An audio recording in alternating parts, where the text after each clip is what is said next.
الرحمن الرحیم نحمده ونصلي ونسلم على رسوله الکریم اما بعد۔ اسلامی عقائد میں ایمان کا بیان ہے۔ ایمان کہتے ہیں کسی کی بات کو کسی کے اعتماد پر یقینی طور سے مان لینا، اور شریعت اسلامی میں ایمان کہتے ہیں اللہ کے رسول کی خبر کو صرف اللہ کے رسول کے اعتماد پر مشاہدہ کیے بغیر یقینی طور سے مان لینا۔ ایمان کی تفصیلات یہ ہے کہ اللہ کی ذات و صفات پر ایمان لانا، اللہ کے فرشتوں پر ایمان لانا، اللہ کی کتابوں پر ایمان لانا، اللہ کے رسولوں پر ایمان لانا، آخرت کے دن پر ایمان لانا، اس بات پر ایمان لانا کہ اچھی بری تقدیر اللہ کی طرف سے ہے، اور موت کے بعد دوبارہ زندہ کر کے اٹھائے جانے پر ایمان لانا۔ ہم سب ایک دفعہ پڑھیں گے، آمنت باللہ وملائکتی وکتبی ورسلی والیوم الآخر والقدر خیرہ وشرہ من اللہ تعالی والبعث بعد الموت۔ انبیاء علیہ السلام کے متعلق گزشتہ برسوں آپ نے باتیں سنی تھی۔ حضور صلی اللہ علیہ وآلہ وسلم کے متعلق ہمیں کیا عقیدہ رکھنا ہے، بہت ہی اہم سبق ہے یہ، توجہ کے ساتھ سنیے گا۔ پہلا عقیدہ تو یہ ہے کہ جناب رسول اللہ صلی اللہ علیہ وسلم کے بعد کوئی دوسرا نیا شخص نبوت سے سرفراز ہو کر نہیں آئے گا، اور جو شخص ہمارے نبی کے بعد نبوت کا دعویٰ کرے وہ جھوٹا ہے اور کافر ہے۔ نبوت اور رسالت کا منصب حضور صلی اللہ علیہ وآلہ وسلم کی ذات پر ختم ہو گیا۔ قیامت تک جتنے انسان اور جنات ہوں گے سب کے لیے آپ ہی پیغمبر ہیں۔ قرآن پاک کی آیت میں پیش کروں گا۔ اللہ پاک فرماتے ہیں 22واں پارہ سورہ سبا میں، وَمَا أَرْسَلْنَاكَ إِلَّا كَافَّةً لِلنَّاسِ بَشِيرًا وَنَذِيرًا۔ ہم نے آپ کو ساری انسانیت کے لیے بشیر اور نذیر، بشیر کہتے ہیں جنت کی خوشخبری دینے والا، اور نذیر کہتے ہیں دوزخ کے عذاب سے ڈرانے والا۔ لیکن نذیر عام ڈرانے والے کو نہیں کہتے، اس ڈرانے والے کو کہتے ہیں جس کے دل میں شفقت ہو، نرمی ہو۔ عام ڈرانے والے کو مخوف کہتے ہیں، جو خامخواہ ڈراؤنی چیز پیش کر کے لوگوں کو ڈرائے، اور جس کے دل میں شفقت ہوتی ہے اس کو نذیر کہتے ہیں۔ اسی طرح 90 پارے کی آیت ہے، اللہ پاک فرماتے ہیں آپ فرما دیجئے، یعنی حضور کو خطاب ہے، یا ایہا الناس انی رسول اللہ الیکم جمیعا۔ اے لوگو، یہاں یا ایہا الذین آمنو نہیں ہے، لوگوں سے تعبیر کیا ہے۔ لوگوں میں یہودی بھی ہیں، لوگوں میں عیسائی بھی ہیں، لوگوں میں ہندو بھی ہیں، لوگوں میں دہریہ بھی ہیں، لوگوں میں مسلمان بھی ہیں۔ قیامت تک کے جتنے انسان ہیں، جتنے جنات ہیں، سب کے لیے محمد صلی اللہ علیہ وسلم اللہ پاک نے رسول بنا کر کے بھیجے گئے ہیں۔ اور یعنی اب اس وقت کوئی کہے یہودیوں کا نبی کون ہے تو محمد صلی اللہ علیہ وسلم ہے، عیسائیوں کا نبی کون ہے، محمد صلی اللہ علیہ وسلم ہے، تو اور ہندوؤں کا نبی کون ہے، محمد صلی اللہ علیہ وسلم ہے۔ ہم تو کہتے ہی ہیں، ہم مسلمان تو کہتے ہیں ہمارے رسول محمد صلی اللہ علیہ وسلم ہے، لیکن اغیار کے رسول بھی محمد صلی اللہ علیہ وسلم ہے۔ ایک بات تو یہ ہوئی۔ دوسری بات آپ نے یہ سنی ختم نبوت کے متعلق، 22ویں پارے کے تیسرے صفحے پہ اللہ پاک فرماتے ہیں کہ مَا كَانَ مُحَمَّدٌ أَبَا أَحَدٍ مِّن رِّجَالِكُمْ۔ حضرت محمد صلی اللہ علیہ وسلم تمہارے مردوں میں سے کسی کے ابا نہیں ہے، والد نہیں ہے، روحانی تو ہیں لیکن خون والا رشتہ نہیں ہے۔ کون ہے؟ وَلَٰكِن رسول اللہ، وہ تو اللہ کے رسول ہیں۔ اچھا، رسول کا ترجمہ کیا ہے؟ رسول، را زبر را، سین واو پیش سو اور لام دو پیش لن، رسول، جس طرح غفورن ہے، غفورن، غین زبر غا، فا و پیشفو، راد و پیشرن، غفورن. غفورن کا ترجمہ کیا ہے؟ بہت زیادہ معاف کرنے والا، بخشنے والا. اور رسول یہ بھی مبالغے کا صیغہ ہے، اللہ کے پیغام کو پہنچانے والا، انتہائی درجے کا اللہ کے پیغام کو پہنچانے والا. رسول، را سین لام، یہ اس کے حروف اصلی ہیں جس کے معنی آتے ہیں جس کو بھیجا جائے. رسول مرسل کے معنی میں، جس کو اللہ کے پیغام پہنچانے کے لیے بھیجا جائے. تو یہ ہے رسول، اللہ کے رسول ہیں. وخاتم النبیین، جتنے نبی ہیں، خاتم، خاتم اور خاتم، تا زبر، تا پر زبر بھی ہے اور تا کے نیچے زیر بھی ہے. جس طرح مہر کسی بھی تحریر کے اخیر میں مہر لگتی ہے، ایسے ہی اللہ کے رسول سب نبیوں کے اخیر میں بمنزل مہر کے ہیں. مہر کے بعد اضافہ نہیں ہوتا، مہر کے بعد اضافہ نہیں ہوتا. تو سب نبیوں کے ختم پر محمد صلی اللہ علیہ وسلم تشریف لائے ہیں اور اعلان کرتے ہیں حدیث مبارک میں، انا خاتم النبیین لا نبی بعدی، میں سب نبیوں کے آخر میں ہوں، میرے بعد کوئی نبی نہیں آئے گا. آپ کے زمانے میں دو لوگوں نے نبوت کا دعویٰ کیا تھا. ایک کا نام تھا مسیلمہ کذاب، جو حضرت ابو بکر رضی اللہ عنہ کے زمانے میں وہ قتل ہوا. اور ایک تھا اسود عنسی، اسود نام تھا اس کا، اور صحابی رسول تھے فیروز رضی اللہ عنہ. انہوں نے اس کو قتل کیا. حضور نے خواب دیکھا تھا، خواب میں دیکھا تھا، سونے کے کنگن دیکھے تھے آپ نے. تو سونا اور کنگن یہ جب خواب میں دیکھا تو آپ فرماتے میں پریشان ہو گیا خواب میں کہ سونا اور یہ چیزیں خواب میں اچھی نہیں ہوتی اس کی تعبیر. خیر جب میں خواب میں پریشان ہو گیا تو میرے دل میں اللہ نے خواب میں ہی ڈالا کہ آپ اس کو پھونک دیں. تو میں نے ایسا پھونکا اس کو. جب میں نے پھونکا تو اس کی کوئی حیثیت نہیں تھی، وہ اڑ کے دور چلے گئے. تو پھر میں نے اس کی تعبیر یہ نکالی کہ میرے یعنی میری نبوت جیسی نبوت کا دو آدمی دعویٰ کریں گے. دو کنگن تھے سونے کے، اور دونوں بہت ہی معمولی سی محنت سے اللہ پاک ان کو دفع کریں گے. تو اللہ پاک نے مسیلمہ کذاب کو بھی دفع کیا اور اسود عنسی کو بھی دفع کیا.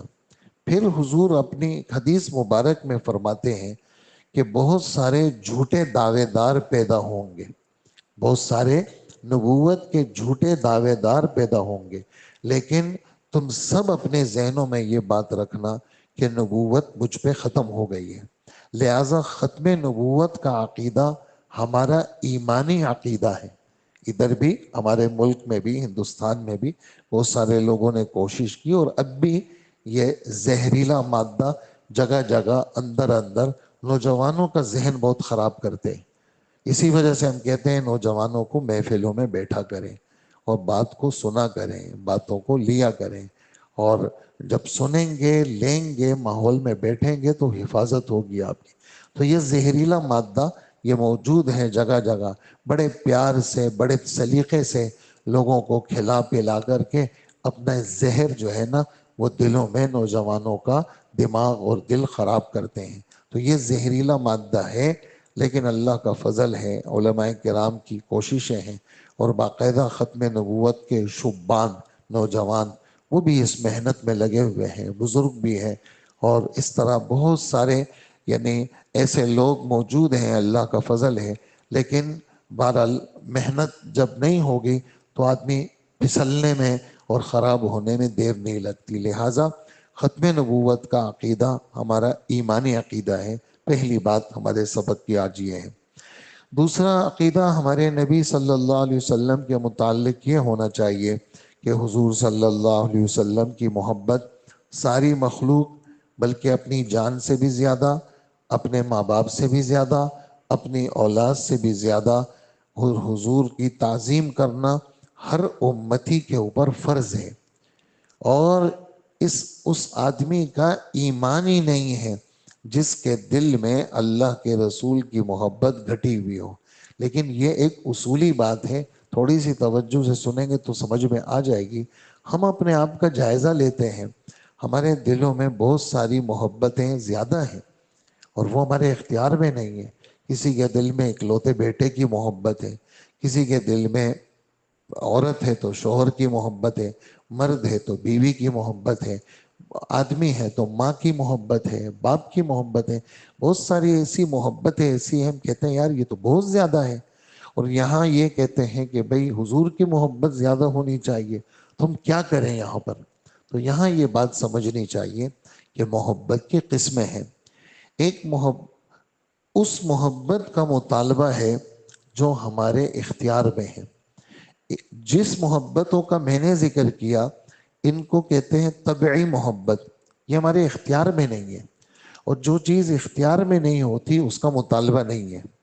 جو چیز اختیار میں نہیں، جیسے وسوسہ ہے، وسوسے آتے ہیں، میں نماز پڑھنے کھڑا ہوا وسوسے آ گئے، پتہ نہیں کیا کیا آتے ہیں۔ تو چونکہ یہ بے اختیاری چیز ہے اس لیے وسوسوں پہ پکڑ نہیں ہے، میرے اختیار میں نہیں ہے، اور میں کھڑا ہوں نماز پڑھ رہا ہوں، چیزیں آ رہی ہیں، شیطان جناب زور لگا رہا ہے، وہ اپنا زور لگا رہا ہے، میں اپنا زور لگا رہا ہوں، تو یہ چیز بے اختیاری ہے، اس پر سزا نہیں ہے۔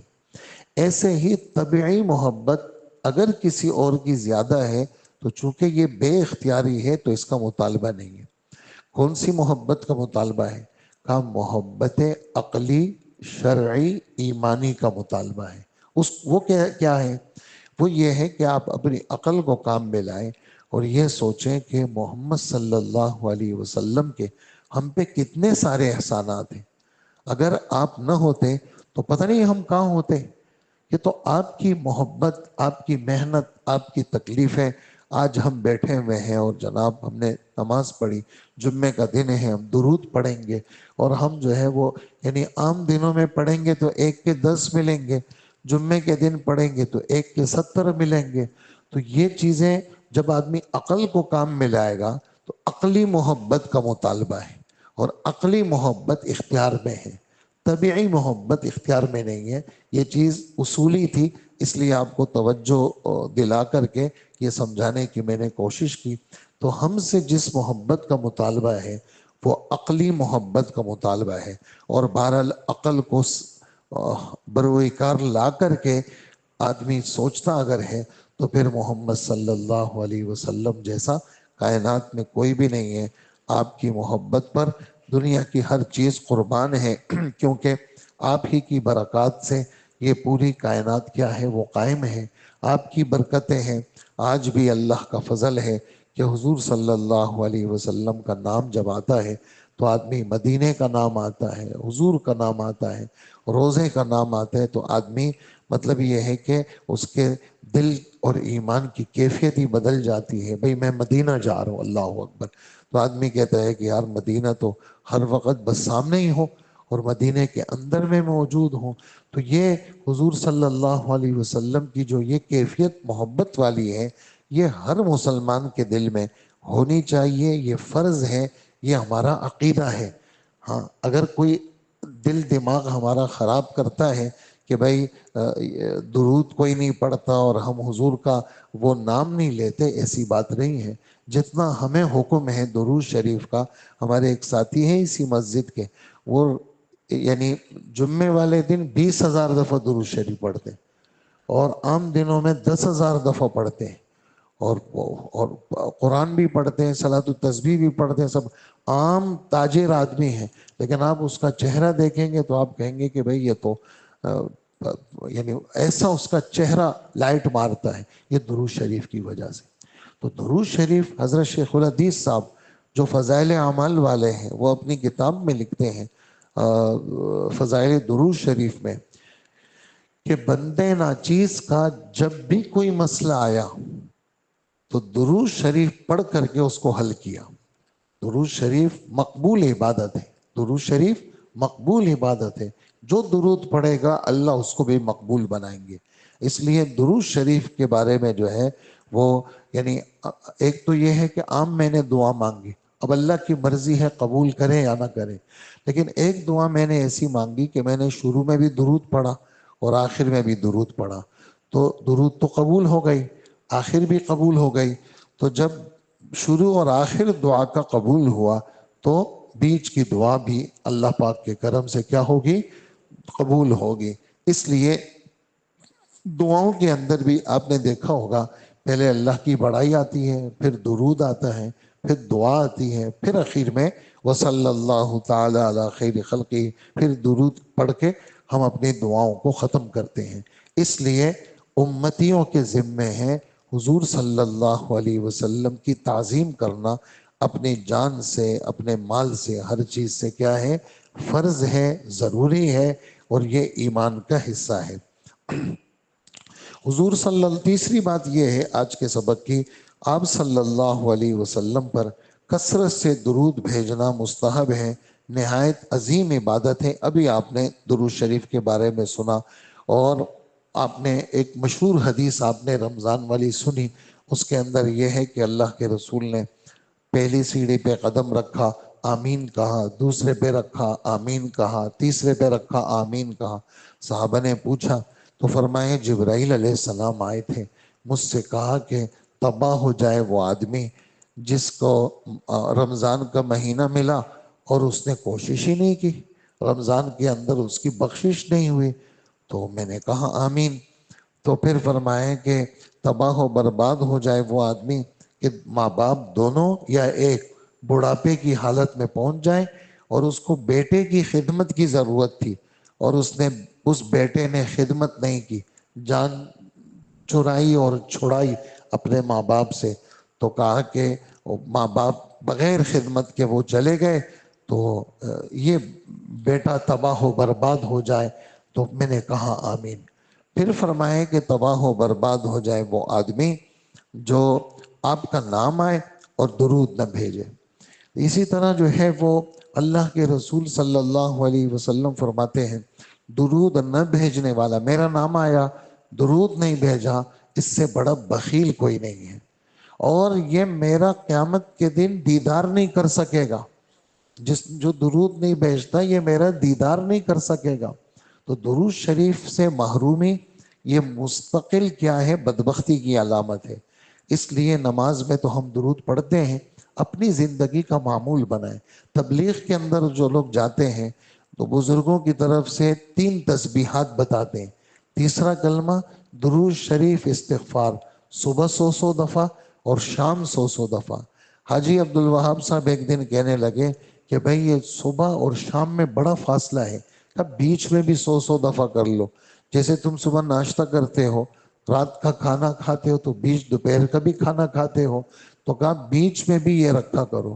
اور پھر یہ فرماتے ہیں کہ 300 دفعہ درود کا معمول تو کم سے کم ہونا چاہیے، اور 300 دفعہ کیا ہے یہ کثرت میں شمار ہوگا. تو اس لیے آج جمعے کا دن بھی ہے، کوشش کریں. ایک تو لمبا درود ہے، ایک مختصر درود، اللہم صلی علی سیدنا محمد صلی اللہ علیہ وسلم صلی اللہ علی النبی الامی، جو آپ کے لیے آسان ہو. کاؤنٹر ملتا ہے، لوگ انگلی پہ چڑھا دیتے ہیں. اگر تسبیح مشکل ہے تو گاڑی چلاتے چلاتے بھی، بیٹھ کر کے بھی، چلتے پھرتے بھی کوشش کریں کہ آج مغرب سے پہلے پہلے تک 1000 دفعہ تو آج تو نیت کر لیں انشاءاللہ 1000 دفعہ درود ہم ضرور بھیجیں گے انشاءاللہ. اور ویسے ہی آپ تھوڑا سا اگر وقت دیکھ لیں گے تو 18 منٹ لگتے ہیں، 18 منٹ لگتے ہیں، زیادہ وقت نہیں لگتا. تھوڑا سا بیٹھ کر کے آپ کوشش کر لیں درود شریف. پھر درود پڑھ کے آپ اللہ سے درخواست کریں کہ یا اللہ یہ میرا مسئلہ ہے، آپ اس مسئلے کو حل کر دیں. دنیا مسئلوں کی جگہ ہے، کسی کا کیا مسئلہ، کسی کا کیا مسئلہ. تو درود پڑھ کر کے اللہ کے سامنے اپنے مسئلوں کو پیش کریں، اور اللہ جل جلالہ نبی پاک کے اوپر درود پاک پڑھنے کی برکت سے اللہ ہمارے مسئلوں کو بھی حل کریں گے. تو آج کے سبق کی 3 باتیں ہو گئی، اسی پر ہم اپنی بات ختم کریں گے. باقی اللہ نے چاہا حضور کے متعلق ہمیں کیا عقیدہ رکھنا چاہیے کل اللہ نے چاہا یہ بیان ہوگا. اللہ ہمیں عمل کی توفیق عطا فرمائے. اللہم صلی علی سیدنا و مولانا محمد وآلہ واصحابہ اجمعین. اے اللہ ہمارے گناہوں کو معاف فرما، اللہ ہماری مغفرت فرما، اللہ ہمیں اپنے پیارے نبی حضرت محمد مصطفیٰ صلی اللہ علیہ وسلم کی سچی محبت نصیب فرما۔ اے اللہ آپ پر کثرت سے درود شریف بھیجنے والا بنا۔ اے اللہ سر سے لے کر پیر تک ہمیں اپنے پیارے نبی کا نمونہ بنا۔ ہمارا چہرہ ہمارے نبی جیسا بنا، ہمارا لباس ہمارے نبی جیسا بنا، ہمارے انداز گفتگو ہمارے نبی جیسا بنا، ہمارے یا اللہ چال ڈھال ہمارے نبی جیسا بنا، اور اے اللہ ہمارے دل دماغ ہمارے نبی جیسا بنا۔ آپ کے دل دماغ میں یہ سوچ تھی کہ دین دنیا میں زندہ ہو، اے اللہ ہمیں بھی اپنے نبی جیسی فکر نصیب فرما۔ اے اللہ آپ کے چہرے انور کا دیدار ہم سب کو قبر میں نصیب فرما، اور اے اللہ جب حشر کا میدان ہو تو آپ کے دست اقدس سے ہمیں حوض کوثر کا پانی نصیب فرما۔ اے اللہ جنت کے اندر حضور صلی اللہ علیہ وسلم کی رفاقت ہم سب کو نصیب فرما۔ اللہ آج کا دن جمعے کا دن ہے، ہمیں درود شریف کی کثرت نصیب فرما۔ عام دنوں میں بھی ہمیں درود کی کثرت نصیب فرما۔ اے اللہ جمعے کا دن ہے، وقت سے پہلے جمعے کی حاضری نصیب فرما، اور اے اللہ جمعے کا بیان، جمعے کا خطبہ، جمعے کی دعا اور آج صلاۃ التسبیح کی بھی ہمیں توفیق عطا فرما۔ عصر سے مغرب یہاں ذکر کا حلقہ مسجد علی میں لگتا ہے، جمعے کا مبارک دن ہے اور ہر جمعے لگتا ہے۔ یا اللہ آج کے ذکر کے حلقے میں ہمیں شرکت کی توفیق عطا فرما۔ اس میں 80 دفعہ درود بھیجا جاتا ہے اور درود ابراہیمی کا بھی ورد ہوتا ہے۔ یا اللہ ذکر کے حلقے سے ہمیں محروم نہ فرما اور اپنی ذات کے ساتھ ہمارا تعلق مضبوط فرما۔ اللہ دنیا چاروں طرف کالے کالے فتنے ایمان کو برباد کرنے والی محفلیں، یا اللہ ہم سب کی، ہمارے بچوں کی حفاظت فرما، ہمارے نوجوانوں کی حفاظت فرما۔ اللہ ہمیں کسی کافر کا شکار نہ بنا، کسی مردود کا شکار نہ بنا، کسی شیطان کا شکار نہ بنا۔ اللہ پاک ہمیں صحابہ کی طرز زندگی پر اللہ عمل کی توفیق عطا فرما۔ پیارے نبی صلی اللہ علیہ وسلم کی صحبت سے جو لوگ تیار ہوئے، اللہ ان کی محبت ہمارے دلوں میں راسخ فرما۔ اللہ انہی صحابہ کی جماعت کے ساتھ کل قیامت کے دن ہمارا حشر فرما، اور پل صراط پر انہی کے ساتھ ہمیں یا اللہ گزرنے والا بنا۔ ہماری دعاؤں کو قبول فرما۔ وصلی اللہ وسلم علی حبیبنا محمد وآلہ واصحابہ و امتہ اجمعین، آمین برحمتک یا ارحم الراحمین۔